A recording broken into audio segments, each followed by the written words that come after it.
Hello everyone, आप देख रहे हैं job instructor YouTube channel. Friends, आज की इस वीडियो में हम डिस्कस करने वाले हैं इंडियन ऑयल की तरफ से आई हुई अप्रेंटिस की रिक्रूटमेंट के बारे में। जी हाँ फ्रेंड्स, उसमें कैसे आप फॉर्म अप्लाई करेंगे, क्या क्या रिक्वायरमेंट है, कौन कौन कैंडिडेट फॉर्म का अप्लाई कर सकते हैं, एलिजिबिलिटी क्राइटेरिया क्या है, वो इस वीडियो हम डिस्कस करने वाले हैं। पहली बार चैनल पर विजिट कर रहे हो तो चैनल को सब्सक्राइब कर लीजिएगा। जॉब इंस्ट्रक्टर यूट्यूब चैनल पर आपको जो भी अपडेट मिलता है एकदम से सही और ऑथेंटिक अपडेट मिलता है, कोई फेक अपडेट आपको नहीं दिया जाता है। तो चलिएगा स्टार्ट करते हैं और बताते हैं आपको जो इंडियन ऑयल की तरफ से मतलब IOCL की तरफ से जो रिक्रूटमेंट आई हुई है अप्रेंटिस की, उसमें कौन कौन कैंडिडेट अप्लाई कर सकता है। सबसे पहले आपको IOCL.com की ऑफिशियल वेबसाइट पर आना है। इसके करियर पेज पर जब आप आएंगे तो यहाँ पर नीचे आपको देखने को मिलेगा notification engagement trade technician graduate के लिए अप्रेंटिस आई हुई है। डिटेल एडवर्टाइजमेंट पर क्लिक करके आप इसके ऑफिशियल नोटिफिकेशन को यहाँ से डाउनलोड कर लेते हैं। जो नोटिफिकेशन आया हुआ है वो notification engagement trade technician graduate के लिए है। मतलब अगर आपने डिप्लोमा ITI या ग्रेजुएट कर रखा है तो आप यहाँ पर फॉर्म का अप्लाई कर सकते हैं। ठीक है, बोला गया है कि technician graduate trade apprentice technician non technical के लिए भी है। Location state of the India, Maharashtra में आपकी लोकेटेड जॉब रहेगी। Apprentice Gujarat, Goa, Madhya Pradesh, Chhattisgarh, UT and Daman Diu, UT and Dadra and Nagar Haveli. ठीक है, तो यहाँ पर आपको अप्रेंटिस करनी होगी अगर आप इसमें सिलेक्ट होते हैं तब। महाराष्ट्र में देख सकते हो आप, महाराष्ट्र में डिस्ट्रिक्ट कोड यहाँ पर दिया गया है। साथ ही यहाँ पर डिसिप्लिन दिया गया है। टेक्नीशियन अप्रेंटिस मैकेनिकल है, इलेक्ट्रिकल है, इंस्ट्रूमेंटेशन है, सिविल वाले भी हैं, इलेक्ट्रिकल है। तो ये चीज़ दी गई है। साथ ही इसमें ग्रेजुएशन वाले भी यहाँ पर दिया गया और ट्रेड अप्रेंटिस भी यहाँ पर दिया गया है। ठीक है, डाटा एंट्री ऑपरेटर का भी यहाँ पर दिया गया है। और यहाँ पर 101 कोड से लेकर के कोड 106 तक टोटल 40 वैकेंसी है। कैटेगरी वाइज यहाँ पर डिवाइड कर रखी है, वो यहाँ पर आप देख सकते हो। गुजरात में किस डिस्ट्रिक्ट कोड में कितनी कितनी किस कैटेगरी के लिए वैकेंसी है वो यहाँ पर आप देख सकते हो। मध्य प्रदेश में देख सकते हैं, गोवा में देख सकते हैं, छत्तीसगढ़ में देख सकते हैं, दादर नागर हवेली में देख सकते हैं। उसके बाद दमन एंड दीव में आप लोग देख सकते हैं। इन सभी का लिंक और PDF मैंने अपने टेलीग्राम पर शेयर कर दिया, वहाँ से जाकर के आप इसको एक बारी चेकआउट जरूर करें फॉर्म फिल करने से पहले पहले। ठीक है, तो चलिएगा यहाँ पर बात करते हैं। जो रिजर्वेशन मिलता है वो सारे रिजर्वेशन भी यहाँ पर कंडक्ट आपको कराया जाएगा। सेकंड थिंग, स्टाइपेंड की बात करते हो तो यहाँ पर जो भी आपको स्टाइपेंड मिलेगा मतलब सैलरी मिलेगी अप्रेंटिस रूल के हिसाब से जो भी होगी, तो अप्रॉक्सीमेट 15,000 से 20,000 के बीच में आपका यहाँ पर स्टाइपेंड यानी कि अप्रेंटिस सैलरी रहने वाली है। ठीक है, उसके बाद यहाँ पर बोला गया है प्रेस्क्राइब्ड क्वालिफिकेशन एलिजिबिलिटी क्राइटेरिया।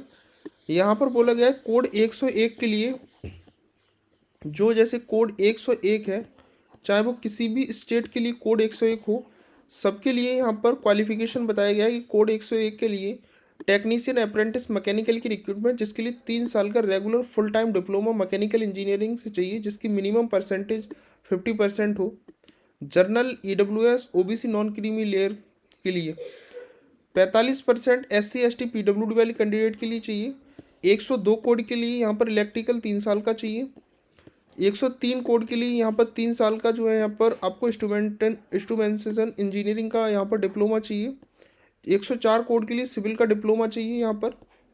ठीक है, जिसे हम पॉलीटेक्निक बोलते हैं, GTI भी बोलते हैं। 105 के लिए यहाँ पर आपको इलेक्ट्रिकल इलेक्ट्रॉनिक्स से 3 साल का रेगुलर डिप्लोमा यहाँ पर चाहिए। 106 कोड के लिए इलेक्ट्रॉनिक्स से 3 साल का डिप्लोमा। 107 के लिए फिटर से ITI चाहिए, जो कि फुल 2 साल का होना चाहिए आपका। 108 के लिए इलेक्ट्रीशियन से चाहिए ITI 2 साल का। 109, 110 ये ट्रेड वाइज यहाँ पर दे रखा है, राइट। उसके बाद 112 पर हम आते हैं तो यहाँ पर दिया है ग्रेजुएट अप्रेंटिस, जिसमें अगर आपके पास BA BCom BSc BBA है तो आप यहाँ पर अप्लाई कर सकते हो, जिसमें 50% मार्क्स आपके होनी चाहिए। General EWS OBC non creamy layer के लिए 45% SC ST PWD के लिए होनी चाहिए। उस हिसाब से trade apprentice data entry operator fresher के लिए 12th पास अगर आप है तब भी यहाँ पर अप्लाई कर सकते हो मिनिमम 50% मार्क्स के साथ। ठीक है, और SC ST वाले के लिए 45% मार्क्स जरूरी हैं। Trade apprentice data entry operator के लिए स्किल सर्टिफिकेट होल्डर यहाँ पर चाहिए, जिसके लिए 12th पास जिसने कर रखा हो। ठीक है, तो ये चीज़ यहाँ पर आपके लिए चाहिए। बोला गया है as a full time regular course relevant discipline qualification acquired through the part-time correspondence distance learning mode shall render the candidate not eligible for the above notification। ठीक है, आगे हम बात करते हैं इसमें कि candidate processing diploma engineer relevant trend. ठीक है, जो कि बोला गया है कि क्लास 12th, ठीक है, senior secondary ITI admitted in second year diploma अगर आपके पास है तो यहाँ पर आप लोग एलिजिबल हैं। जैसे बहुत ऐसे कैंडिडेट होते हैं जिन्होंने डिप्लोमा 12th के बाद किया है तो उनका डिप्लोमा 3 साल का होता है, अगर 10th के बाद किया है तो वो 3 साल का होता है, 12th के बाद आपका 2 साल का होता है, जिसमें आप लेटर एंट्री में एडमिशन लिए होते हैं, तो वो भी कैंडिडेट यहाँ पर जो है एलिजिबल है, राइट। उसके बाद यहाँ पर बोला गया कैंडिडेट में under go maximum 2 apprentice training and second training not be same trade, ठीक है। यहाँ पर आगे उसमें बोला गया है कि कौन कौन कैंडिडेट क्वालिफिकेशन के लिए एलिजिबल है। जिसने ग्रेजुएशन और टेक्नीशियन डिसिप्लिन जो है वो 1/4/2022 और 31/12/2025 के बीच में कंसीडर किया होगा वो एलिजिबल होगा।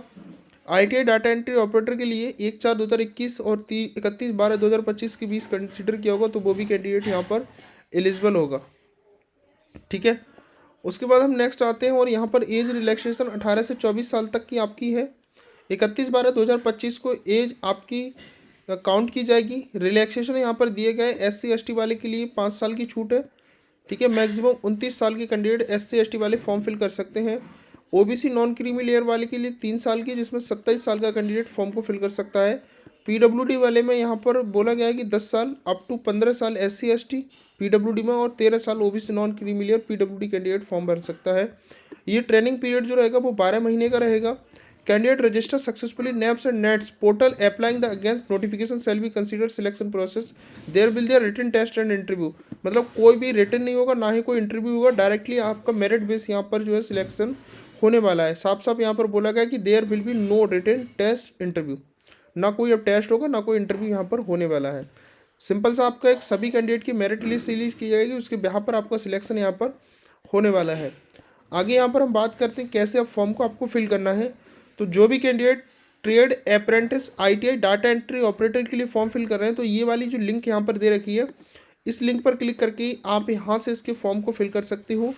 तो ये जो है गवर्नमेंट ऑफ इंडिया की अप्रेंटिस इंडिया की रिक्रूटमेंट वेबसाइट है, ठीक है। यहाँ पर आप आएंगे, इस पर आपको सबसे पहले हेल्प एंड सपोर्ट यहाँ देखने को मिल रहा है, तो इस तरह से यहाँ पर आप लोग क्लिक करेंगे और अपनी एक प्रोफाइल यहाँ से आप लोग बना लेंगे, ठीक है।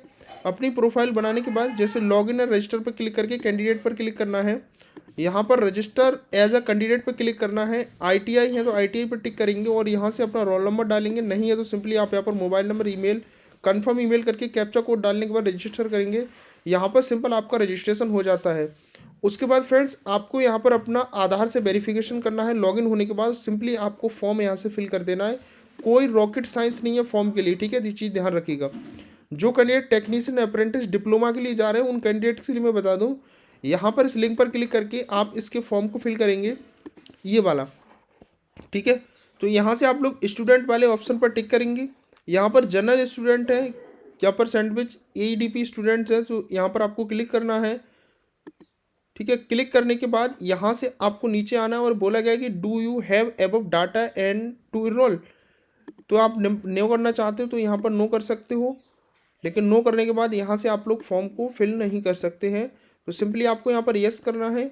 यहाँ पर आपको अपना मोबाइल नंबर ईमेल डालनी है और यहाँ पर 8 में से 2 गया तो माइनस कितना बचेगा वो यहाँ कर सकते हो। समझ नहीं आ रहा तो इसको यहाँ प्रेफरेंस इस तरह से कर सकते हो। अब 6 + 5 है तो 11 हो गया। 11 लिखने के बाद सेंड OTP करेंगे, आपकी ईमेल और मोबाइल नंबर पर OTP जाएगा, यहाँ से आपका रजिस्टर हो जाएगा। देन उसके बाद यहाँ से आप अपने फॉर्म को फिल कर सकते हो। ग्रेजुएशन वाले कैंडिडेट इस लिंक पर क्लिक करके आप अपने फॉर्म को फिल करेंगे। ग्रेजुएशन वाले और डिप्लोमा वाले कैंडिडेट का सेम पोर्टल है, लेकिन जो ITI वाले कैंडिडेट है उनको इस पोर्टल पर अपना फॉर्म जो है वो कंप्लीट करना रहेगा। उसके बाद फ्रेंड्स जब आप फॉर्म अप्लाई लॉगिन कर लेते हैं नेट्स एंड नेप्स वाली वेबसाइट पर, ये आपकी जो वेबसाइट नेट्स है, ये वाली वेबसाइट आपकी नेप्स है, ये चीज़ ध्यान रखिएगा। ये नेट्स वाली वेबसाइट है और ये आपकी नेप्स वाली है। तो यहाँ पर जब आप इसको लॉगिन करेंगे, ठीक है, लॉगिन करने के बाद आपको ओपनिंग अपॉर्चुनिटी में जाना है विद द स्टेबलाइजिंग ID जो दे रखी है यहाँ पर, वो आपको क्लिक यहाँ पर सिलेक्ट कॉपी करके वहाँ पर आपको पेस्ट कर देनी है। जैसे मान लो यहाँ पर ये जो वेबसाइट है वो आपकी है नेट्स की, ठीक है, national apprentice training scheme nets की वेबसाइट है। तो ये जो वाली वेबसाइट है ना, यहाँ पर जो दे रखा है ये वाली, यहाँ पर देख रहे होंगे, एक तो टेक्नीशियन वाले के सामने लिखा है ये नेट्स और ग्रेजुएट वाले की नेट्स, इन दोनों वेबसाइट पर ये वाला कोड डाल करके आपको यहाँ पर जो दिखा रहा है कि अपॉर्चुनिटी टास्क में जाना है आपको, ओपनिंग अपॉर्चुनिटी में, वहाँ पर ये कोड डालने के बाद ये वैकेंसी यहाँ पर खुल जाएगी और फिर वहाँ से आपको फॉर्म को अप्लाई कर देना है। ठीक है, ये फॉर्म फिल करने के लिए लास्ट डेट जो है वो 31 जनवरी 2025 से शाम 5 बजे तक। तो जो भी कैंडिडेट फॉर्म को फिल करना चाहता है फटाफट से अपना ऑनलाइन फॉर्म को फिल कर दे, कोई भी ऑफलाइन फॉर्म एक्सेप्टेबल नहीं है, ये चीज़ ध्यान रखना। और यहाँ पर कैंडिडेट शुड है पैन कार्ड, आधार कार्ड, बैंक की डिटेल भी आपकी मांगेगा जब आप इसको लॉगिन करेंगे तो फॉर्म फिल करने के लिए, और एजुकेशन क्वालिफिकेशन सर्टिफिकेट भी मांगेगा। ठीक है, तो ये चीज़ मांगेगा बस। उसके बाद आप लोग सिंपली है कि एक आपकी यूज़र आईडी बन जाती है। ठीक है, जिस तरह से हम रेलवे का फॉर्म फिल करते हैं तो रेलवे के फॉर्म में आपने देखा होगा कि एक सिंपल सा हमारा एक यूज़र आईडी बनी हुई है, वहाँ से हम जब लॉगिन करेंगे तो अभी रनिंग में जितनी वैकेंसी चल रही होंगी रेलवे की वो सारी वैकेंसी आ जाती है। अब आप किस वैकेंसी के लिए फॉर्म फिल कर रहे हैं तो वैकेंसी के लिए फॉर्म फिल करेंगे। उसी तरह से यहाँ पर आपके लिए जो है एक यूज़र आईडी बन जाती है। उसके बाद यहाँ से आप जिस भी कैटेगरी के लिए जो क्वालिफिकेशन है उसके अकॉर्डिंग यहाँ पर वैकेंसी शो करेंगी और फिर आप फॉर्म को फिल कर सकते हो। ठीक है, बार बार आपको रजिस्ट्रेशन नहीं करना है, एक बार जिस पोर्टल पर आपने रजिस्ट्रेशन कर दिया उसके बाद यहाँ पर जितनी जितनी वैकेंसी आती जाएंगी वहाँ पर आप फिल करते जाओगे।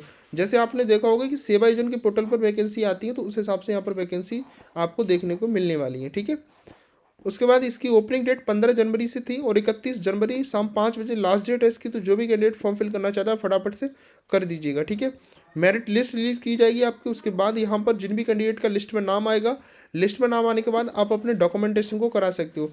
लिस्ट में नाम किस तरह से आएगा वो मैं आपको बता देता हूँ। जैसे यहाँ पर एक लिस्ट आई हुई है, ये शॉर्ट लिस्टेड कैंडिडेट की लिस्ट है। तो जो भी कैंडिडेट का मेरिट लिस्ट में नाम है वो अपने डॉक्यूमेंट वेरिफिकेशन के लिए जाएंगे तो इस तरह से आपका लिस्ट में नाम आएगा। स्टूडेंट आईडी यहाँ पर दे रखी होगी और आपकी मेल आईडी यहाँ पर दे रखी होगी, आपका नाम यहाँ दे रखा होगा। ठीक है, बाकी हम मिलते हैं किसी नेक्स्ट वीडियो में। फिलहाल इस वीडियो में इतना ही था और बने रहिएगा हमारे चैनल पर। बाकी जो अपडेट रहेंगे, इन्फॉर्मेशन रहेंगे, हम आपको अपडेट करते रहेंगे।